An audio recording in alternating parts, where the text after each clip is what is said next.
Yeah, I still feel like I'm on the path for sure, and there's a lot more wealth that I want to grow and things I want to do. But I'll tell you, it's when I think back to where we were and what both of us, my wife and I both have done to be where we are today, it almost like if you'd have told me this is where we were headed 10 years ago or what, I would have told you were nuts because I could not, I couldn't have imagined we'd ever be able to buy real estate again or that I'd ever want to, and here we are with, with several properties later and we're still chugging along. Welcome to the Creating Wealth Show with Jason Hartman. You're about to learn a new slant on investing, some exciting techniques, and fresh new approaches to the world's most historically proven asset class that will enable you to create more wealth and freedom than you ever thought possible. Jason is a genuine self-made multimillionaire who's actually been there and done it. He's a successful investor, lender, developer, and entrepreneur who's owned properties in 11 states, had hundreds of tenants, and been involved in thousands of real estate transactions. This program will help you follow in Jason's footsteps on the road to your financial independence day. You really can do it. And now, here's your host, Jason Hartman, with the complete solution for real estate investors. Hey, everybody. Welcome to episode number 1567. For those of you watching the live stream, I'm just doing the intro portion for our guest today, who will be none other than Rick Sanchez from RT America News. His slogan is "Let's do news," and he really does live by that. It is so rare nowadays, sadly, so rare to see journalism. I mean, everything has become an agenda. Everything has become an opinion piece. Absolutely refreshing to see some real news out there. So just thought I'd share this intro portion of the podcast with you. If you're watching the live stream, if you're watching the podcast, hey, it's pretty normal. But I have a few visuals to show you, and these visuals will be on the video on our YouTube channel with Rick Sanchez. So let's go ahead and dive in. I got some staggering numbers here. Are you ready to have your mind blown? Post any comments or questions below. We will try and get to those for you. But let us know where you're located and where you're watching or listening from. Okay, so Rick Sanchez will be up in a few minutes, but here are some mind-boggling numbers for you. So the first one, these are all from the Wall Street Journal, by the way. Wall Street Journal, excellent publication. I'm a big fan. They do a great job. So $3.87 billion, that is $3.87 billion, almost $4 billion with a B dollars. That is the value of the securitized commercial real estate loans in foreclosure last month. Did you really let that sink in for a moment? Many real estate investors and analysts expect this number to grow soon. Duh. Yes, it's going to grow a lot. The commercial real estate market now, of course, that depends what type of commercial real estate you're talking about. But sadly, we are going to see this get a lot worse. It is going to get a lot worse. Office properties, and we'll get to that in a moment with another staggering number below. Office properties, hotel properties, retail properties, of course, those are all very, very hard hit, but others as well in different ways to different extents. But the industrial and the multifamily housing, that's why I like housing. It's all about housing, if you ask me. I love housing. That's my favorite asset class in the real estate world or in any world for that matter. It's all about housing. That holds up really, really well because at the end of the day, everybody needs a place to live. They can outsource the office jobs to home, which is what we've been doing the last many years, really a couple of decades, but certainly the last several months. And they can outsource them to India, China, and the Philippines to a large extent, those office jobs. Certainly, they outsource the industrial jobs to China and other Asian countries quite a bit. And then these call center jobs with office properties and outsourcing retail to the internet. So lessening the need for all of that type of commercial real estate. While at the same time, the population is growing and there is a huge housing shortage in the country. So be a housing investor. That's where the action is. Okay, look at this next stat from the Wall Street Journal again. 100,000. This is the square footage of office to sublet or sublease that Twitter is now putting on the market, citing, Twitter saying, what are they citing? Decentralization. Yes, they've told people to work out of the house. And the interesting thing that's happening in the office property market is that a lot of large companies are going to this, and you've heard it in the airline industry. You've heard this phrase before, hub and spoke, the hub and spoke model, where they're going to do these small suburban, because that's where everybody's moving to suburbia, right? These small suburban office spaces that are just little centers where their home-based employees, newly home-based employees, can go, and maybe if they just need to get out of the house, maybe the kids are making a lot of noise and they can't concentrate, they can go and work there doing what they call office hoteling, where they just use a desk, and these are hot swap desks, right? Or they can go and use a conference room and have a meeting. And an interesting concept, by the way, I don't know if you've noticed this. Unfortunately, this is not a big enough thing. I hope it becomes bigger. But Capital One, yes, the bank credit card company, right? Capital One, they have these coffee shops in different cities, and they're really cool. I mean, they're so much better than Starbucks. Starbucks sucks. Yeah, boo. For so many reasons. Starbucks just sucks. Anyway, Capital One has opened up these kind of conference center coffee shops with really nice facilities. And you don't have to have a Capital One account to use them. But if you do, you get all your coffee and pastries at half price. They're really cool. I hope that expands. I hope we see a lot more of that, because I think that's a great thing. Much better than the scam known as WeWork, right? It's nothing like that. So Capital One, yay, Capital One. Good job on that. Boo on Starbucks, and boo on WeWork, and boo on big office properties. Okay, I'll stop with the sound effects now. So look at this next stat, 50%. This is the estimated percentage of non-office employees in Times Square, New York, who have not been brought back to work since the pandemic began. So some pretty mind-blowing numbers there for you. Okay, next thing, and these are mind-blowing numbers in a very positive way. It's all about housing. Remember what I always say, home is the center of the universe. Be a housing investor. Housing, housing, housing. At the end of the day, everybody needs a place to live. They do not need an office. They do not need to go to a shopping center, but they need a home. And this is interestingly so regional, right? This is from the National Association of Realtors, otherwise known as NAR. This is the largest trade lobbying organization on planet Earth, last time I checked. By the way, if I'm wrong on that, reach out, go to jasonhartman.com/ask and give some feedback and tell me if I'm wrong or if I'm right, or ask me a question or whatever you want. jasonhartman.com/ask. So regionally, you look at the growth in the housing market, which is nothing short of phenomenal. This is the pending home sales index for August. It is up on a month-over-month number of 8.8%. But in the Midwest, it's up pretty darn good there, 8.6%. In the West, 13.1%. In the South, 8.6%.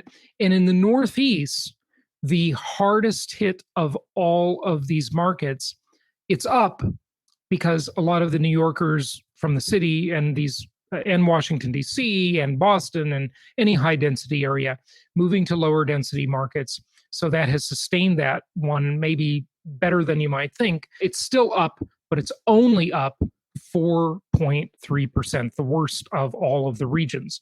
Now, everything has become this really pathetic political football nowadays. And the political football, we can't even decide if we believe in vaccines together, if we believe the economy is getting worse or better. It's all down party lines. You know, if you tell me, do you like Fauci? I can tell you how you're going to vote, right? Do you think the economy is recovering or worsening? I can tell you how you're going to vote. So you can do this too. It's no special talent. You know, when the vaccine comes, if it ever comes, and remember, this is a different kind of vaccine because it's an RNA vaccine, a much more difficult thing. So if it comes and when it comes, will you take it? Well, by answering that question, we can tell how somebody's going to vote, right? So here we are. The economy, the majority of Americans say the economy is recovering. That's good news. But let's look at how that stacks up along party lines. So 52% overall say the economy is recovering. 33% say it's getting worse. 10% say it's just about the same.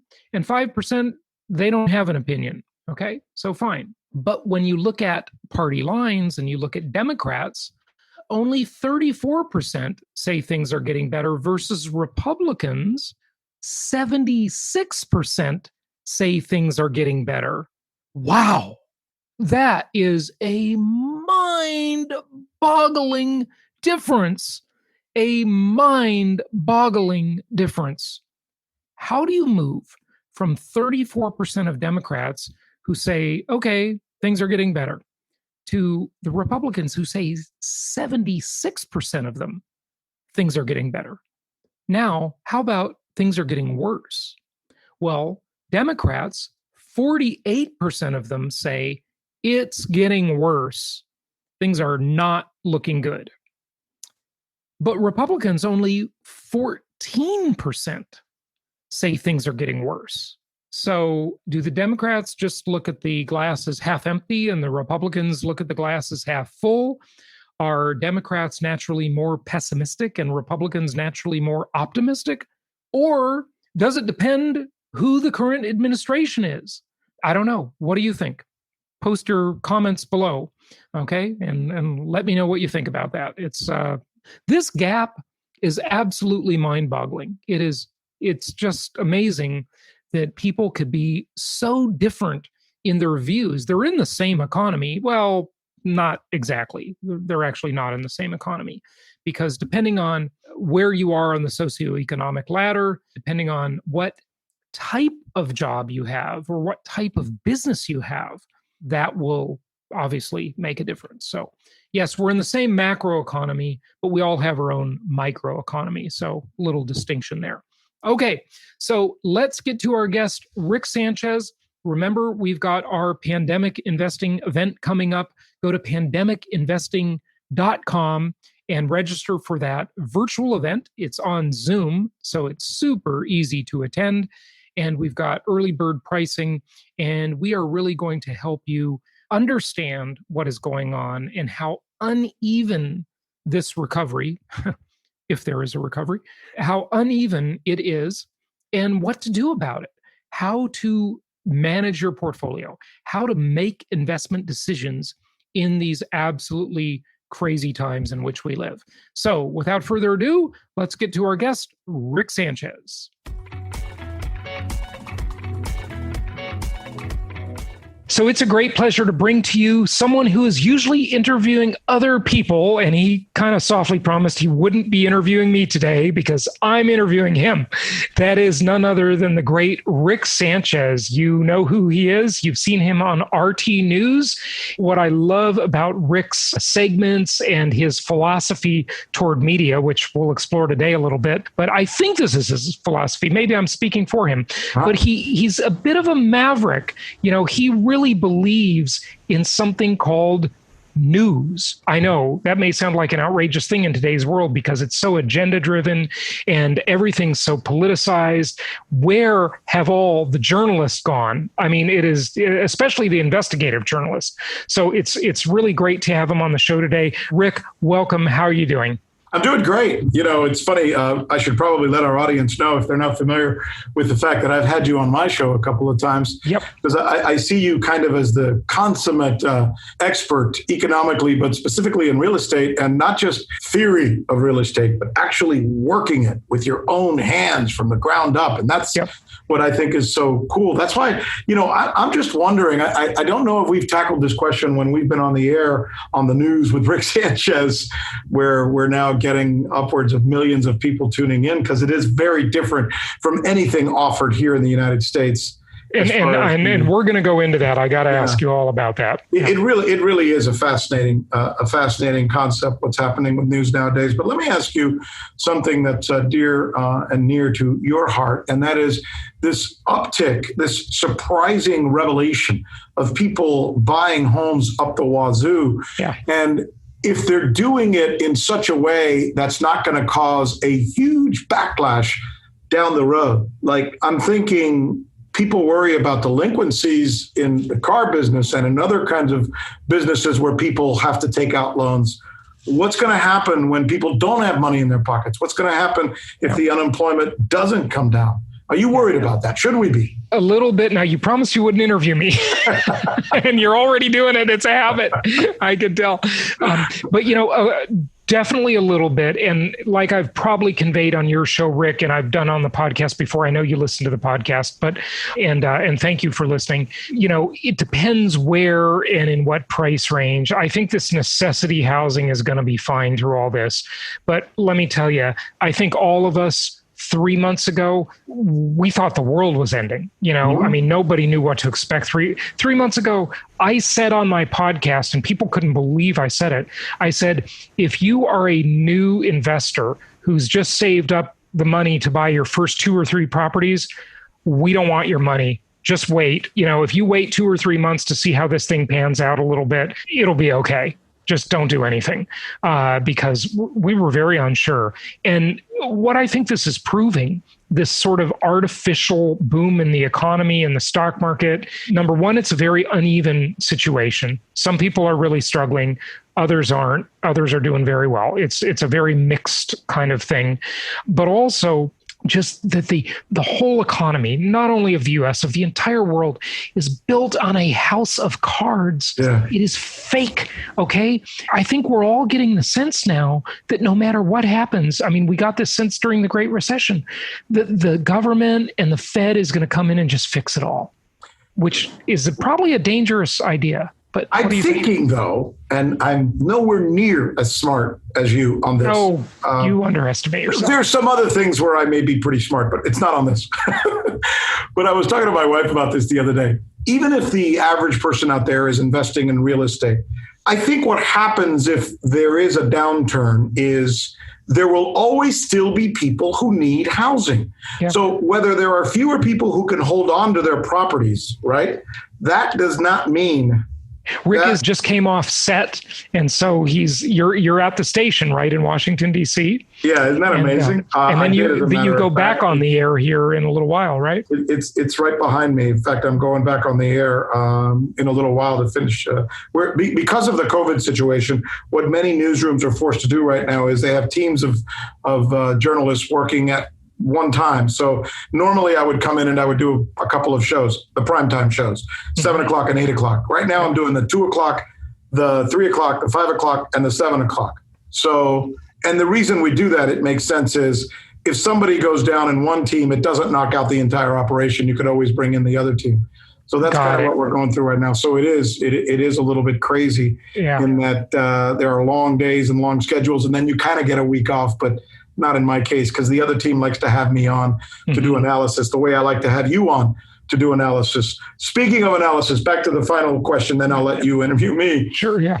If in the end we do have a downturn, does it really matter to the average real estate investor as long as he has butts in seats, as they like to say? Yeah. As long as there are still people who need to be living in homes and they need to rent anyway. Yeah, right. I think you're right. Look in the type of housing that we invest in, you catch people moving up or down the economic ladder or just staying in one place, right? We may well see, and we saw this during the Great Recession, Rick, where, 2008 to 2010, 11 period, we saw people that had been foreclosed on. They used to live in a bigger house. They used to live in a nicer neighborhood. They used to send their kids to private school. Now they're renting a basic house for $1,400 a month. They're sending their kids to public school. Okay. So things change. But the nice thing is, in this basic necessity housing, you're going to catch people moving down the ladder or moving up. Either way, you're good. In the high end, that's a different story. In the very low end, like those D-class properties, I don't know. I guess you'll always have a poor class, sadly. But when times are good, the rising tide does float a lot of boats. I can't say it floats all, but some of those people move up, and some of those areas even become more blighted. I think the area, the kind of part of the market we're in, is pretty safe. So the answer is if there is a situation where the well runs dry, so to speak, there will still be people out there who are going to need housing. And most of them, the trajectory of buyers vis-a-vis renters might change.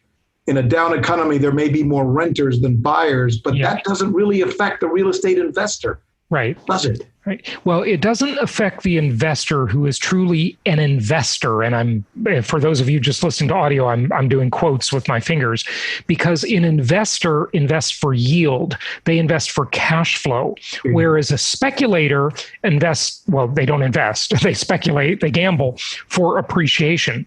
And I teach one concept I call the 3 dimensions of real estate. And what you find is that in a so-called boom cycle, and most people consider a good, quote, real estate market to be a seller's market, meaning it's easy to sell properties. You put them on the market. You've got 10 buyers knocking down your door to buy the property. That's what most people call a good market, okay?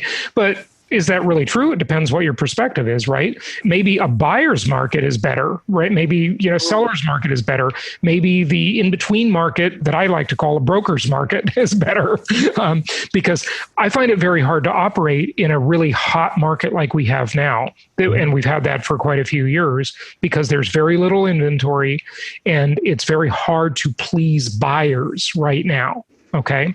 But what happens that you basically were stating is that the amount of people in the renter pool stay there.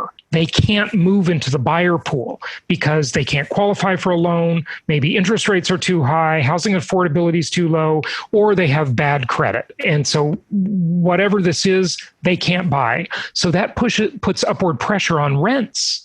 And investors who already have a portfolio, they like that. That's a good market for a landlord. So that would be another type of market, a landlord's market, right? Yeah. And actually, usually very low interest rates like we have now spur a seller's market, which is also what we have. So low interest rates make it easier for renters to become buyers. And that's not as good for landlords. Mm-hmm. If you already own your portfolio and say you have 50 units or 100 units or whatever, and you're going to welcome higher interest rates, you've got super low interest rate loans that can't be duplicated, and renters are not buying because it's too hard to qualify for a high interest rate loan. So that puts you in a pretty darn good position where your rents are going up and you just sit tight and collect the rents. It's great. That's fascinating. And that's what happens when you put years into something like this, like you have, and you come up with a pro forma that's formulaic. And it doesn't matter what the situation is. In the final analysis, the program works. You just have to plug it in a little different way, perhaps. Right. You have to adapt your strategy. Sometimes you're in a strategy where things are going up, and that's like a capital gains market. Sometimes you're in a dividend market, meaning a cash flow market, mostly, where you're just collecting your cash flow. And that's great. Either way, you can make money either way. Okay. Are you ready to talk about the media? Let's do that. Okay. I know a little bit about it, just a little bit. A little bit. So first of all, how long have you been in the news business? Oh, my goodness. When I was going to school at the University of Minnesota, where I had, interestingly enough, gotten there, I graduated in Miami, High School. I was a pretty good football player, and I got a football scholarship. Mm-hmm. Poor kid, refugee, immigrant from Cuba. My parents barely made $10,000 a year combined income. When did your parents leave Cuba, by the way? There's an interesting story right there. 1960. Yeah. So a year after Fidel took over in 1969. Right as Fidel was taking over, they smelled that there was something totalitarian or wrong or communistic. They got out just in time. I was in Cuba about 15 years ago, maybe. Fascinating place, really fascinating. But so my parents made the decision they didn't want their children to grow up there. We ended up leaving the island. I went to Miami, where I grew up as a regular American kid whose mom and dad did not speak English. Mm-hmm. How could they? They came very late in their lives. Sure. I graduated from high school, got a scholarship to go to Minnesota to play football because I was a pretty good student, pretty good football player. And then suddenly a professor tapped me on the shoulder and said, you're a pretty smart kid. You look pretty good. CBS News is offering a scholarship, 3 in the entire nation, It's probably going to be 10,000 people who apply, but I want to recommend you because I think you got what it takes. So my God, lo and behold, I applied and they done picked me. They did. Fantastic. So you went to work for CBS and you were probably a reporter at first, right? In the field? Yeah, I started off through the University of Minnesota. Then I graduated from the University of Minnesota. I was just a punk kid trying to learn journalism. But when I graduated, there weren't a lot of people in the United States who spoke perfect Spanish and perfect English. Mm-hmm. And since I was educated in the Midwest, my English was flat. It was Midwestern. So that worked to my advantage. Mm-hmm. And in Miami, they were looking for people like me. And I ended up getting a job right out of college, and a pretty good one. And then I just kind of worked my way up. I went from working for NBC in Miami to then working for NBC National. I worked for CNN. I worked for Fox News. I worked for Univision in Spanish. Oh, wow. And now I work for RT America, which is a global situation, which is very different. So I've worked or had a show and had some of the highest ratings, thank God, in some of the biggest networks in the United States, including my show, Rick's List at CNN, which was the highest rated show there. Fantastic. That's excellent. And so when did you start at RT? 2018, October. So that's about 2 years now. And they recruited you from CNN? No, it's funny. CNN had fired me, which happens a lot in our business. You know, in our business, it's a lot like being a manager in baseball or head coach in football. You know, you just you get fired, you go on to the next one. And, you know, the good thing is they usually pay pretty well. So you can make a pretty good salary, but then you get on your fanny from time to time. When CNN had let me go, something interesting happened. And I think people who are watching us, this may be a heuristic experience that we can all learn from, because we always wonder, what is our worth? What is our value? And in my situation, Jace, when I got knocked out at CNN, I still had 4 mouths to feed, and I had a wife and the 4 kids, and I had to figure out what I was going to do in my life. So I went back to Miami, and the first thing I did is I said, well, I'm still a broadcaster, so I can do radio, which I did, but it wasn't enough money. So I have to do television. So I did television in Spanish at an independent station, and it still wasn't enough money. Fox News couldn't make me a full-fledged anchor or reporter at the time, but they gave me a contributor gig, which still kind of wasn't enough money. But when I combined the money from Fox News and the money from, radio and the money from the other gig, I was able to come close to what I was making at CNN. Mm-hmm. So now, but I was working my ass off. Right. You were basically working 3 gigs. 3 gigs. And let me tell you, that's a lot of work, and it's really, really hard. But while I was doing that, what I learned was the principles of advertising. And let me tell you why. So I had a gig on the radio where a radio station said, oh my God, we have Rick Sanchez. So they would go to advertisers and say, we have Rick Sanchez. How'd you like to have Rick Sanchez do your commercials? We could rent you Rick Sanchez's voice. That's the way advertising works. So I noticed that the radio station was doing very well with my product, my name, my brand. The television station was doing very well with my product, my name, my brand. And so was Fox, distributing me the way they were. And I started thinking to myself, it's funny. I'm renting myself out to all these people. What if I owned that brand? You know where I'm going here. Mm-hmm. So I knew at the time in Miami, the hottest industry was healthcare. Miami attracts a lot of older people. Right. Healthcare is a real commodity there. So realizing that there were doctors that were looking to do advertising, because the only way to make money in healthcare is to have a good marketing plan. Mm-hmm. And I realized that if I got together with some doctors, and here's the cool story. I got together with some doctors. I knew there was a lot of money to be made in managed care, healthcare, where you take care of people who are 65 and need a really good doctor or provider program. I got together with some doctors and I said, look, let's go to an advertiser, a media company, and say that we're working together. We'll create a television show for them, and we'll take half the inventory of the show. In other words, Jason, and for everybody listening at home, if you're getting a half-hour show, let's say there's 3 minutes of commercials on there. We want 1.5 minutes of them every night where we get to put our spots. So suffice it to say, I traded with them to do that. So we had my brand. I owned a piece of the company that I was negotiating for to go in there and take the show. And then we were able to do a show. I got a salary, but more importantly, I had a piece of the product, and I was able to do that through this wonderful company called Cano Health. Would you believe, Jason, that 4 years later, that company is now ranked by Inc. magazine as the #1 fastest growing healthcare company in America? Yeah. And I would believe it because I already found that out because I looked them up after talking to you about it before, but the listeners don't know that. So go ahead. It's exciting. It's exciting to know that in your life, when you get knocked down and you have to start all over again, if you reach deep inside yourself, you can find the skill level. You just have to apply it in a different arena. That's all. And people don't realize that. They think, well, all I know how to do is this. No, just because that's what you did doesn't mean that's all you know how to do. And Rick, maybe the lesson for everybody listening is, look, we're going through a very uneven time, obviously, in the economy with all that's going on. It's crazy. And things change during these times. Creative destruction happens. People get fired. Companies go out of business. Changes happen. And being able to adapt to that. And, how many stories have we all heard about how someone got fired and it was the best thing that ever happened to them, although they didn't feel that way that day, right? They felt, oh God, the world is over.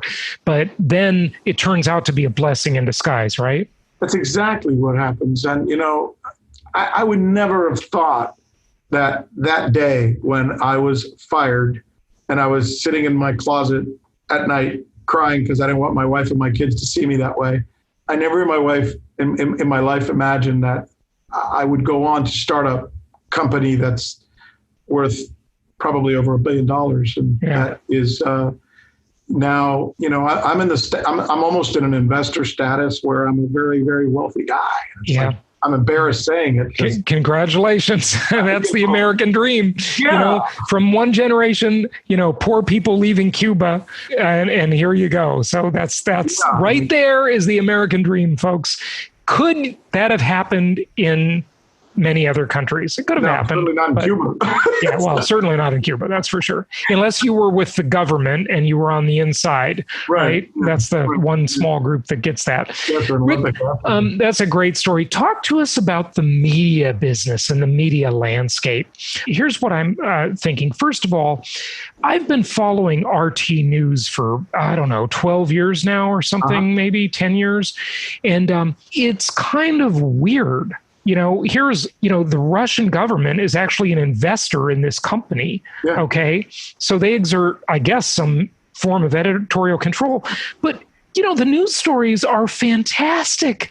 I mean, they cover, I read their stuff on my, see my dog, on my iPhone app. And, there you go. Yeah. We're both showing dog pictures for those of you who aren't watching, dogs and families. It's some of the best news stories out there. You don't get this stuff on CNN.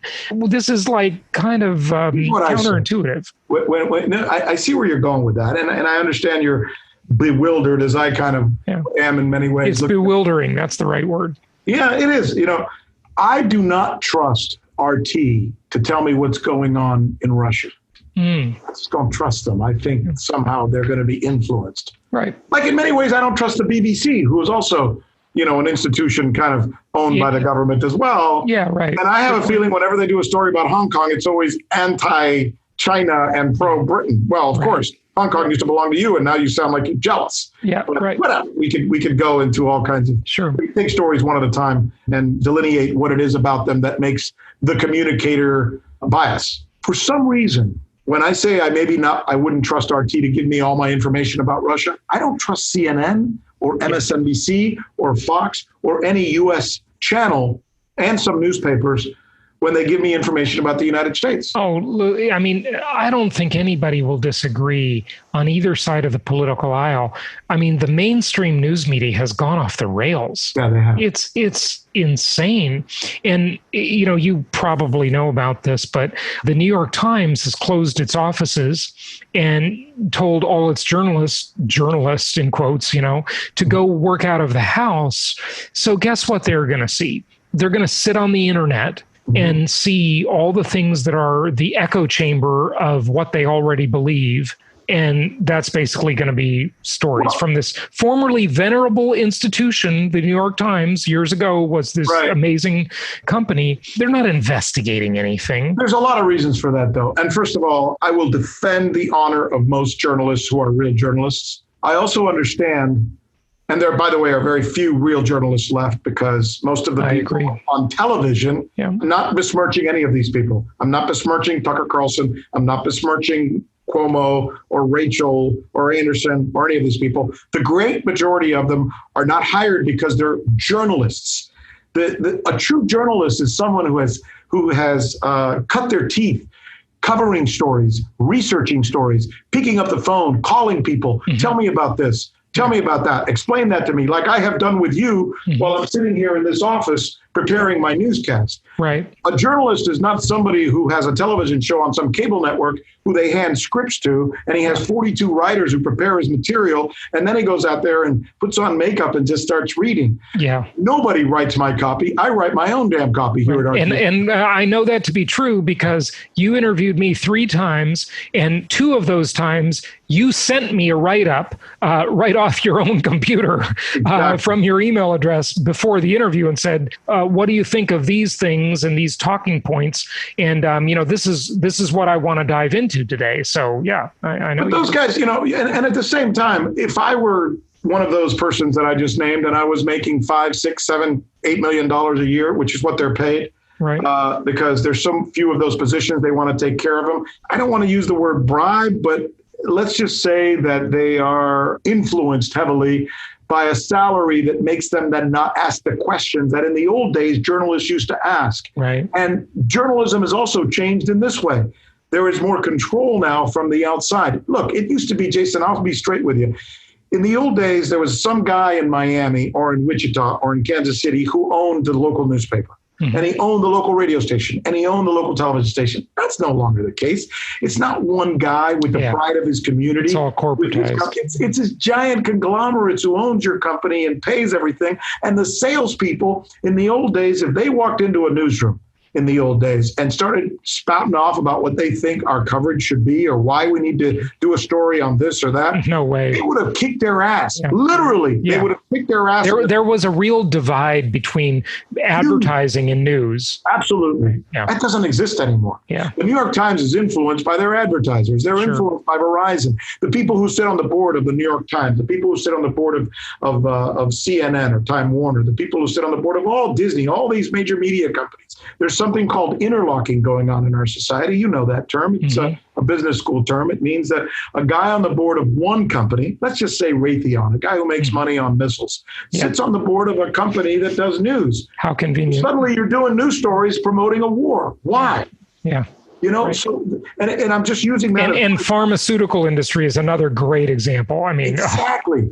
Yeah. I mean, so when people say to me, my God, you're working in RT and they have Russian influence, I say, you're working at CNN or you're working wherever you're working. Right. And let's talk about your influence. Let's talk about who really makes the decisions about what comes out, because I'm sick and tired, Jason, of watching newscasts that do nothing but talk about the latest Trump tweet and the latest Trump faux pas and why he's good and why he's bad, while there are things going on in the world. Today, I did an interview with the ambassador from Iran, and I asked him 7 or 8 pointed questions about what they're doing to foment terrorism, about what happened with Soleimani. The day before, I had talked to the ambassador, I think you remember, I don't know if you were on that show, the ambassador from Saudi Arabia, and I hammered him. And I do stories about what's going on in the South China Sea, where World War III could pop up. Is about to go, right. But damn it to hell, nobody's talking about these things on those other channels. It's the same crap every day. So pardon me for getting passionate. Yeah. You really asked the ambassador from Iran or the Iranian ambassador to the U.S.? The Iranian ambassador to America came on my show live today. And you asked him, what are you doing to foment terrorism? Why are you fomenting terrorism? Oh, my God. That's a tough question. You wouldn't hear that from some CNN quack. No, I mean, but you know what? He respects me more for it. And that's because that's what I'm supposed to do. Right. Yeah.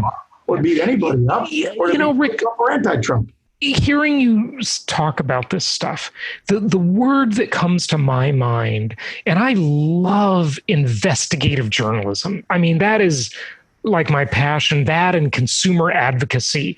You know, I grew up watching a show in LA called Fight Back with David Horowitz. Yeah. And I used to love to watch that guy. He was a consumer advocate, and he used to go out there and expose all these scams, you know, person getting ripped off at the auto repair shop or whatever it was. And I thought that guy was the best. That was journalism, you know? And the word that comes to my mind when you talk about this stuff is the word grit. You know, a journalist used to be gritty. Yeah. Like they would stand up against the evils of the establishment. They would expose the charlatan and the scammer and the church doing wrong deeds or whatever it was, the government doing, you know, payoffs. And I mean, that's all but gone, isn't it? Yeah, that's why guys like me get fired all the time, because in the end of the day, you got to be able to look at yourself in the mirror and fight for whatever you believe the truth is and be as transparent as possible in sharing with your audience how you got there. Yeah. And they may disagree. There may be sometimes you're going to get it wrong. I'm highly imperfect. I'm a huge screw up. Yeah. But you know what? If you go in every day thinking, I'm going to try and find out what actually is going on, I'm going to dig, I'm going to question, I'm going to try and fill every minute of my time before I go on the air trying to find out what the story is really all about. And then I'm going to present it. At the end of the day, that's what we do. We tell stories. We are, and in television, we are the theater of facts. Mm-hmm. The theater of facts. Think about that. We have to you still have to put on a show. You still have to go on the air and say, good evening, everybody. I'm Rich Sanchez. Today we have found out such and such, and I can't wait to share this with you, blah, blah, blah. So I am, to a certain extent, performing my facts. Right. But damn it to hell. It better be factual. It better be real. And don't BS me. You know? Yeah, that's great. That's great. You know, one area of life that has become so corrupted also is the area of, and this is kind of a sideline, but the area of awards, you know, like the Nobel Prize, what I want to ask you about is one of my favorites, the Pulitzer Prize. You know, that's an investigative journalist award, right? Have those become kind of just watered down and political where they're giving them to people? I mean, you look at what goes on in like Hollywood, even with the Academy Awards, not that I have any respect for Hollywood. It's funny you say that because, look, obviously I'm a capitalist, right? I believe in the free market and I defend it, but I do believe that we do get to a point in our own capitalistic society. I guess this is where it turns into maybe crony capitalism, where people can amass so much power and wealth that they start to buy, just like they buy politicians and senators and congressmen today, they can also buy. I'll give you an example of what I'm talking about. So there's these organizations like the Hispanic American Journalists Association, the Black American Journalists Association, every organization has their own group, right? Well, these organizations are essentially paid, right, to promote the welfare of that group. Guys with Blue Shirts Journalists Association. Wearing a blue shirt. There won't be a White Guys Association, though. I'll tell you that much. Right. That'll never happen. Whatever the association is, and it may be, and that's fine. People should have association or groupings. But here's the problem with those associations. Okay, so the Hispanic American Association, who you think is going to defend and go after CNN, for example, or MSNBC, or Fox, or whoever. Right. Fox writes them a check for $200,000 to make sure that they don't go after them. And guess what? They don't go after them. Wow. When Lou Dobbs was in a lot of trouble at CNN because he was saying some things that I frankly wish he hadn't said, and Lou's my friend, and the Hispanic American Association of Journalists was going to do something against him, I was there. CNN wrote a check to the organization. Suddenly they had him as their guest speaker. So it's like, this is ridiculous. Do some of these groups get influenced? Yeah, unfortunately, they do, and I've seen it with my own eyes. Yeah, it's just like, Deep Throat from Watergate, right? Follow the money. Exactly. Follow the money. That's what makes the world go round, and there's influence everywhere you look. It's absolutely crazy. The only thing that I think is a little different for me now, when I told you I was running this company in Miami, and the company was doing very well, Cano Health. It's a great company, and there were three of us. One was the CEO, the other one was the chief medical officer, and I was the chief marketing officer. And then I got a call from an agent in California, and he said, there's these guys looking for you. They want you back in the business to go back and do television, national or global in this case. Jason, I said, no, I don't want to get back in. There's no way. I don't want to get back in. And then I came up here and I talked to him. And when I felt like I had an opportunity to produce a show with true journalistic independence, where I get to choose the stories and talk about the things that matter, right, and not be interfered with. And when I felt like they made that commitment to me, and I never looked back. I took the opportunity, and it's been a lot of fun doing the stories that nobody else is doing. That's awesome. That's really good. So, where's the news business going, Rick? Maybe we'll just kind of wrap it up with a little discussion on this.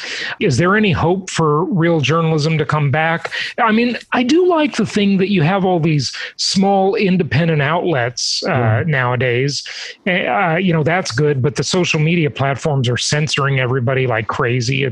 This is an Orwellian dystopian world we live in. I don't know what to think of it. Find a way to communicate their message. And I think it'll be up to us as consumers, as news consumers, to be able to find the difference. I think we're going into uncharted territory, though. And you're a guy who studies trends, right? There's nobody watching CNN or Fox or MSNBC or CBS or ABC or name your damn channel under the age of 45. There's barely anybody watching under the age of 55. And most are over the age of 60 or 70. So what happens to this new generation? How are they going to consume news? Where are they going to get their news? They're not going to get it in terrestrial stations. So the streaming, the places on our phones, this is where it's going to live. And let us just hope that the principles, the ethics that guys like I learned by going to a real journalism school at the University of Minnesota, where these things were pounded into you, let's just hope that those people have some of those core principles, because without them, in the end, we're lost, whether we're talking about real estate or business or journalism or anything else. Right? Yeah, I couldn't agree more. Rick, do you have anything you want to share, like a website or a Twitter handle or anything like that? No, I do a show every night. It's called The News with Rick Sanchez. Yep. That's great. You can watch it on RT America, or these days we've established something that we just started called Portable TV. Portable TV, to answer your question earlier about what's coming up in the future, is a place where you can go to get the news, and you can do so automatically. It's an app. And in the future, people are going to get their news from apps. And it's pretty cool that we just started this app, and it's blowing up. So it's kind of good. Good stuff. Good to hear. So how does someone find that? Do they look up Portable TV, literally, or do they look up RT? Download the Portable TV app, and you'll see Rick Sanchez. His Excellent. All over the place. Good stuff. Good stuff. Well, Rick Sanchez, thanks for keeping journalism alive, what's left of it. And let's hope it comes back. And we appreciate your contribution to that. Take care. And I appreciate yours, Jason. You're a good guy. I like you. Thank you very much.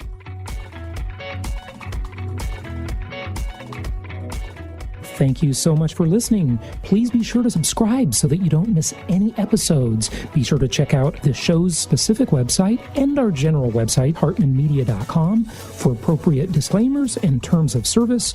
Remember that guest opinions are their own, and if you require specific legal or tax advice or advice in any other specialized area, please consult an appropriate professional. And we also very much appreciate you reviewing the show. Please go to iTunes or Stitcher Radio or whatever platform you're using and write a review for the show. We would very much appreciate that. And be sure to make it official and subscribe so you do not miss any episodes. We look forward to seeing you on the next episode.